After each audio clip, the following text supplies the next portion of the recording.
बहुत अच्छा लग रहा है। सेंटर में आ जाएंगे तो सारे ये ठीक। ये न्यूट्रीचार्ज आपके स्वास्थ्य का ध्यान रखता है और मैं हास्य का कवि हूं तो laughter is the best medicine. तो मैं भी आपके स्वास्थ्य के लिए ही आया हूं। वैसे भी 2-2.5 साल हो गए हंसे हुए, कोरोना हंसने नहीं दिया। क्या स्थिति जी रहे थे आपको सबको पता ही है। मैं हरियाणा का हूं, यहां हरियाणा के भी लोग होंगे, इतने तो बतेरे। और जो हरियाणा के लिए वो इनसे मिलने तो सारा हरियाणा समझ में आ जाएगा, क्योंकि हम हास्य में जीने वाले लोग हैं। हरियाणा का आदमी हास्य रस में जीता है। वो कुछ दिन पहले ही घटना, मैं दिल्ली में अपनी कार से जा रहा था, एक रेड लाइट पे खड़ा था, वो बत्ती कब हरी होगी मुझे पता नहीं चला। कुछ सोच रहा हूँ ऐसा कभी आपके साथ भी हुआ हो। तो एक मोटरसाइकिल आई घूम के मेरे पास, मेरे कार का शीशा खटखटाया, मैंने शीशा नीचे किया, बोला इससे ज्यादा हरी नहीं होगी।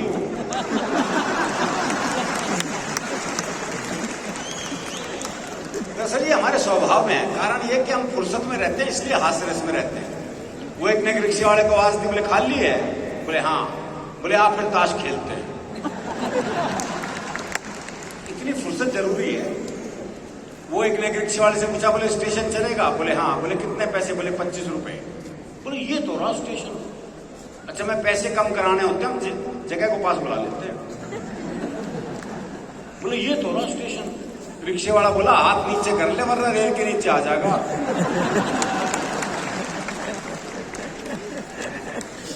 वो एक पहुंच गया हलवाई की दुकान पे जी, छिक्के जलेबी खाई भाई ने भरपेट। जब पैसे देने का नंबर आया, भाई ने जेब झाड़ दी, बोले पैसे तो नहीं है। अब दुकानदार दुकान से बाहर निकला, 15-20 मिनट तबीयत से धुना पीटा उसे। जब खुद थक गया पीट के, तो वापस दुकान में चला गया। अच्छा, वो भी कपड़े झाड़ के खड़ा हो गया। बोले अब क्यों खड़ा है? जा। बोले इसी भाव 1 किलो और दे दे।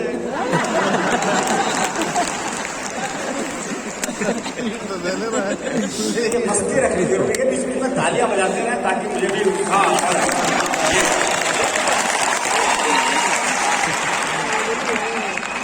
दरअसल क्या है, बचपन से ही ऐसा है कि बुद्धि में ही ऐसा मामला है। हरियाणा के बालकों का जवाब नहीं है। क्लास में टीचर ने सवाल करके बोले मान लो तुम्हारे पास 10 लड्डू हैं। बोले कैसे मान लो? तो भाई नहीं। बोले मान लो, गणित में माना जाता है। बोले माना है तो मान लिया। बोले 2 लड्डू किसी ने ले लिए। बोले पहले तो ये बता किसने ले लिए। अरे बोले मान लो ना किसी ने ले लिए। बोले अच्छा मान लिया, तो कितने बचे? बच्चा बोला जी 20। बोले ये कौन सा गणित है? बोले गणित में देरी मानी जाएगी बस।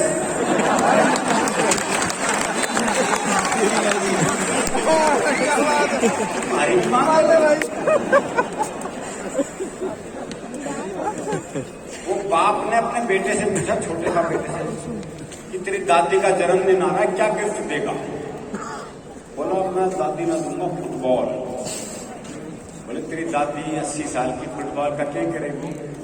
बोले पिछले महीने मेरा बर्थडे था, दादी ने मुझे गीता भेंट की थी।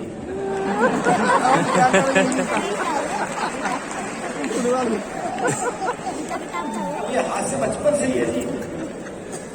वो क्लास में टीचर ने सवाल करके बोले एक खेत को 5 मजदूर 10 दिन में जोतते हैं, तो 10 मजदूर कितने दिन में जोतेंगे? तो एक छोरा खड़ा हो गया, बोले जब खेत एक बार जुत लिया।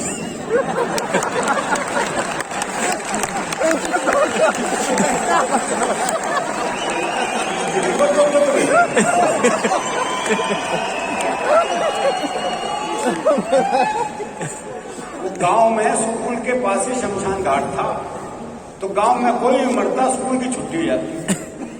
तो बच्चे बड़े खुश, बोले सही जगह स्कूल है। तो एक दिन 8-10 बालक स्कूल जा रहे थे, तो स्कूल के बाहर 2 बूढ़े बैठे बीड़ी पी रहे थे।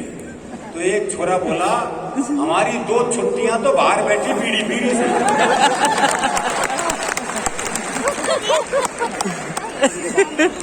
ये आनंद है, ये आनंद लेते रहना चाहिए, क्योंकि आप हंसेंगे तो धरती आपकी है, ये आसमान आपका है।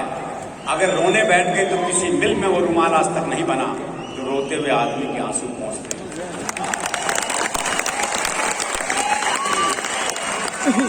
और हंसी संवाद से निकलती है, इस तरह की महफिलों से ही निकलती है। 2 साल महफिलें नहीं जमी तो हास्य भी कहाँ हो पाए। हर घर में रुदन ही था उस वक्त, तो हास्य संवाद से निकलता है। वो एक बुजुर्ग महिला बस में चढ़ी तो किसी ने सीट नहीं दी उसे, तो ड्राइवर को दया आ गई, उसने बोनट पर बिठा लिया। थोड़ी देर बाद 30-35 साल की सुंदर सी महिला चढ़ी तो सारे सीट देने को तैयार और वो महिला बैठने को तैयार नहीं। तो बुढ़िया बोनट पे से बैठी बैठी बोली, अरे बोले बैठ जा, कुछ साल बाद बोनट पे ही बैठना पड़ेगा।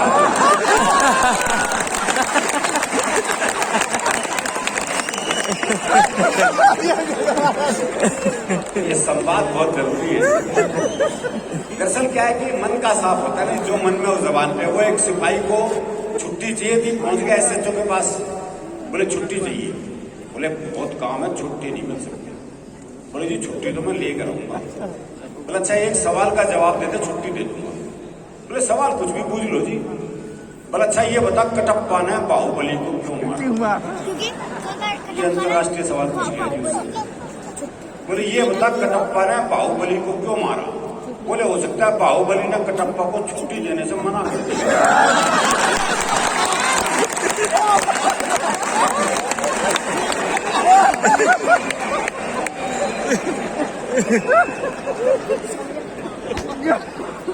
दरअसल क्या है कि वो एक का मुकदमा चल रहा था, तो एक ताई गवाही के लिए आई। अच्छा दोनों वकील उसी के गांव के। तो पहले वकील ने पूछे, बोले ताई मुझे जाना है। खूब जानू हूं, गुलाब सिंह का छोरा है तो 1 नंबर का झूठा, तेरी लुगाई तक तुझे छोड़ के चली गई थी।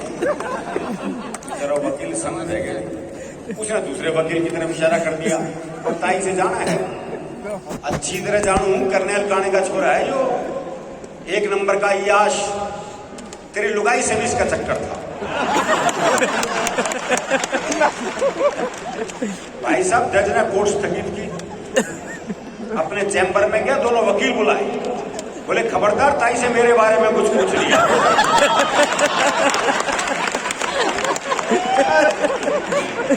इतना साफ मामला, साफ मामला रहना भी चाहिए। कहते हैं डर के आगे जीत है। हमारे यहाँ तो डर के आगे हास्य रसी है। वो एक चौधरी रात को सुनसान जंगल से जा रहा था, सामने से एक 41 साल की महिला सफेद साड़ी पहने, बाल बिखराए, हाथ में दीप जलाए, कहीं दीप जले कहीं दिल टाइप गाना गाती आ रही थी। पास आके बोली मैं चुड़ैल हूं। तो चौधरी बोला फिर चिपटती क्यों ना? पता है इसका चुड़ैल भी क्या करेंगे। आप लोग पूरे देश से आए हुए हैं जी। मैं पहले तो पूरा भारत दिखाई दे रहा है, इतना सुंदर दृश्य है ये अपने आप।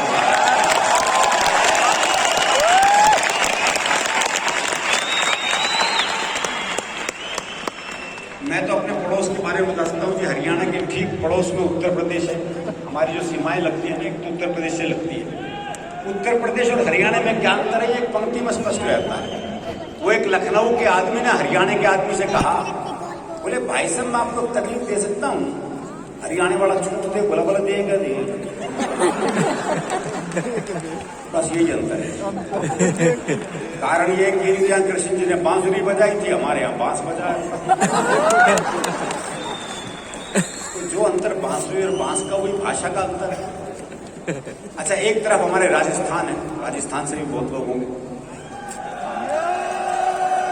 राजस्थान चले जाओ साहब, आदमी धन्य हो जाता है। कितनी मनोहार होती है आदमी। रेस्टोरेंट में चले जाओ, वेटर तक कितनी मनोहार करता है।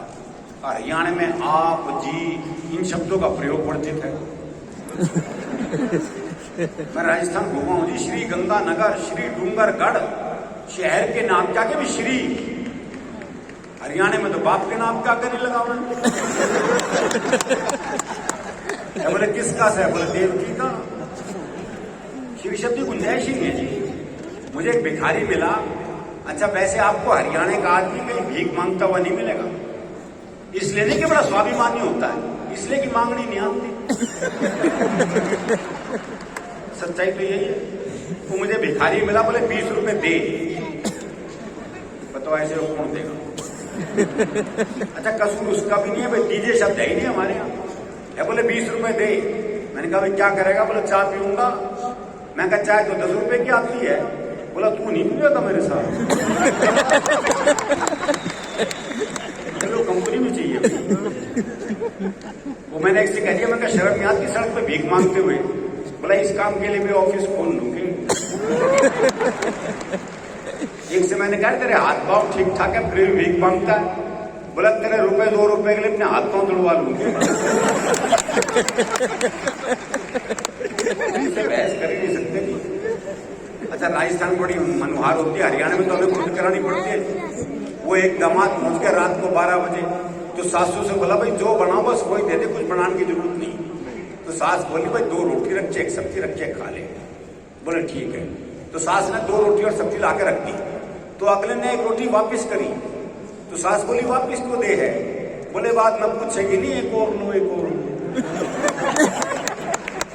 तो हम तो ये मनोहार खुद ही करा लेते हैं। और राजस्थान के ठीक पड़ोस में गुजरात है। आप में से जो गुजरात से हो, मैं पहले ही माफी मांग लूँ। मैं पहले ही माफी मांग लूँ। एक बार मैं गुजराती परिवार में खाना खाने पहुंचा। मैं ही जानता हूँ मेरी क्या स्थिति है। वो छोटी छोटी कटोरियों में तो सब्जी वही मैं खाऊं सूंघूं। कोई जामन जितना दही, दही लो जी दही। हरियाणा अब तक कटोरा भर के दही नहीं मिले तो खाने की दही। मैं सही बता रहा हूँ सर, राजकोट की घटना है। वो पहला फुल्का है, ये साइज था फुल्के का, गोलगप्पे जितना। मैंने सोचा भाई 30-35 खाऊं जब जाके बात पड़ेगी। लेकिन अगला तो मेरे से भी ऊंची चीज था। 5वां फुल्का देते हुए बोला ये तो लेना ही पड़ेगा। तो हर प्रदेश का एक अलग आनंद है, एक अलग मस्ती है, लोक भाषा का एक अलग आनंद है। अब हरियाणा की जैसी भाषा है कि उसका आनंद अलग है। हमारे यहाँ काम वही कर सकता जो हरियाणा का, जैसे डॉक्टर है, कोई और प्रदेश का जाके वह डॉक्टर करने लग जाए, कर ही नहीं सकता, क्योंकि मरीज बीमारी ऐसे बताओगा। बोले डॉक्टर साहब कालजे में कुछ धुआं सा उठता है। अब समझ ले डॉक्टर क्या बीमारी है। और डॉक्टर भी कमाल है। वो डॉक्टर एक मरीज का चेकअप कर रहा था, देखा उसकी दोनों टांगे नीली पड़ गई। बोले ओहो जहर चढ़ रहा है भाई, टांगे काटनी पड़ेगी। दोनों टांगे काटी गई, नकली टांग लगवाई गई। देखा कुछ देर बाद नकली टांग भी नीली पड़ गई। बोले ओहो तुम्हारी तो जीन्स ही रंग छोड़ती है।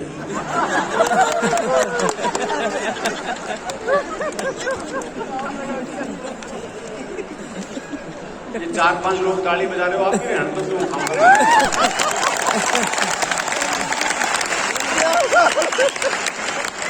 बड़ा घुमा के इलाज करते हैं, डायरेक्ट इलाज भी नहीं होता। वो एक के बहुत खांसी थी, डॉक्टर के पास गया, डॉक्टर ने जुलाब की गोली दे दी। बाद में कंपाउंडर ने कहा बोले ये किएगा जी, उसके तो खांसी थी, आपने जुलाब की गोली दे दी। बोले कुछ नहीं साला, खांसने से पहले 100 बार सोचेगा।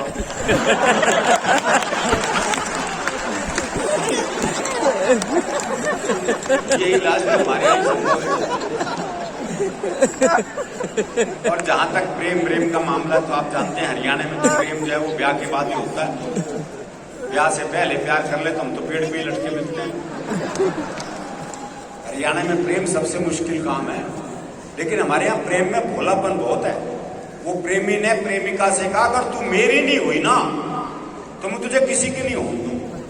बोला अच्छा तेरी हो जाऊंगी तो सबकी होने देगा।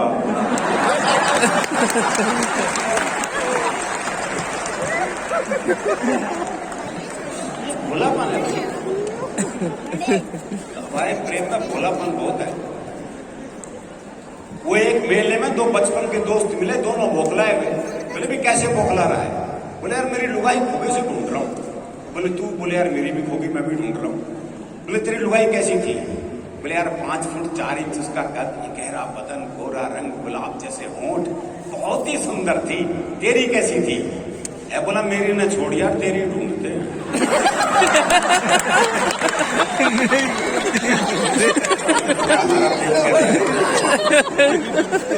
तो इनकी पत्नी मर गई तो उसने एक चित्रकार को बुलाया, यार बोले मेरी लुगाई का एक बढ़िया सा चित्र बना दे। बोले जी ऐसा चित्र बनाऊंगा चित्र बोल उठेगा। बोले फिर रहने दे।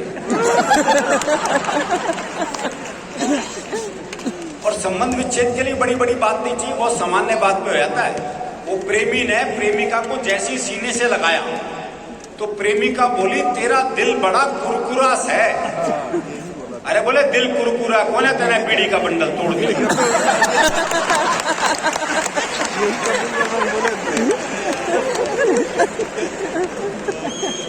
और जो महिला पुरुष का औसत है तो काफी ठीक हो गया सर, लेकिन अभी भी हरियाणा में पुरुष ज्यादा है, महिलाएं कम है। छोरों के ब्याह नहीं हो रहे।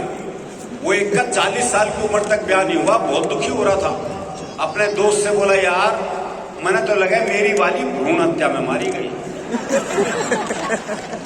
सर ये तकलीफ है हमारी, और ये तकलीफ तब और बढ़ जाती है जब ओलंपिक हो, पैरा ओलंपिक हो या कॉमनवेल्थ गेम हो, जब हरियाणा की छोरियां पदक लेके आती हैं तो ये तकलीफ और बढ़ जाती है।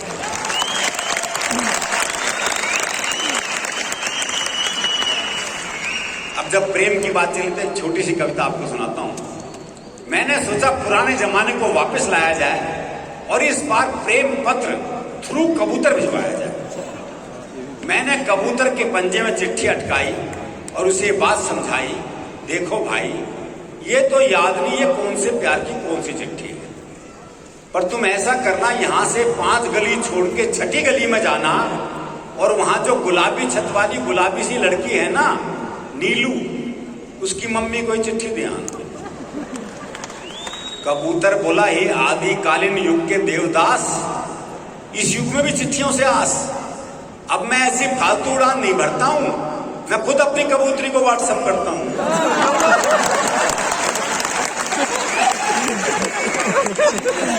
वो जमाने चले गए, पहले आदमी 5-5 पेज का प्रेम पत्र लिखता था, कितनी मेहनत होती थी, बाद में सिर्फ नाम ही बदलना होता था।